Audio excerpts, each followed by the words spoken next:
My name is Kurtis Addison. My routine includes nothing about killing or defaming animals. I want to get that straight right up front. But I will offend you in many other ways. In the news last week, a young woman in Florida had the name of her boyfriend tattooed on her ass hole. That's right, on her asshole. I shit you not. She's now fondly referred to as the girl with the anal tattoo, which of course will have a number of sequels following, I'm sure. Now, this gesture of endless love, I hope, stands the test of time. But young love can be oh so fickle, and I probably think she didn't think it through. She was probably higher on whiskey, and God, I hope she was when she had it done. So I hope, for her sake, that the name of her boyfriend is a very common male name. Something like John or Kevin. So that if she were to break up with John or Kevin, she could easily find another John and Kevin. And that John or Kevin will be very happy to see their name already printed there before they have their first act.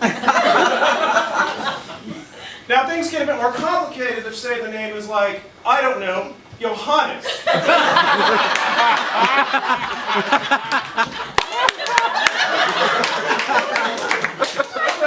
For example, hypothetically, I've been to Florida. There aren't a lot of Johanneses in Florida.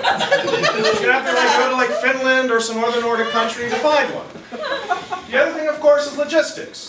It's a lot of letters in the name of Johannes. Where do you put them all? You just say Johann and then Ness. It's also about the size of the font and the type of font. Probably something in 8, Helvetica might work. She might have not thought all this through. But speaking of a real asshole, Representative Todd Aiken of the great state of Missouri. He broke the Republican rule of Fight Club. He talked about Fight Club. He actually articulated the types of laws that they've been trying to pass in the federal, state, and local areas all around the country. And of course, he said the craziest shit about anatomy and put the words legitimate and rape in a sentence. Now, while watching this video of the news anchor interviewing Todd Aiken, the guy, never got surprised. He just was like, oh yes, legitimate rape, yes, yes, yes. Oh yes, that shuts down the women's system, yes, yes, yes. Whereas if I had been that guy, I would have been like, are you fucking nuts? That's the craziest shit I ever heard. On top of that, he's on the science committee in the House of Representatives. So, I think as a lovely science experiment, and as a way of learning by doing, we take Mr. Aiken down to one of the finest penitentiaries in all the state of Missouri. Friday night, he's with Bubba in a cell all by themselves, and he learns about legitimate rape. Saturday night, he's with Big John Bob, and he learns about illegitimate rape. And then he can feel how something very large is shoved up and up inside of him without his permission.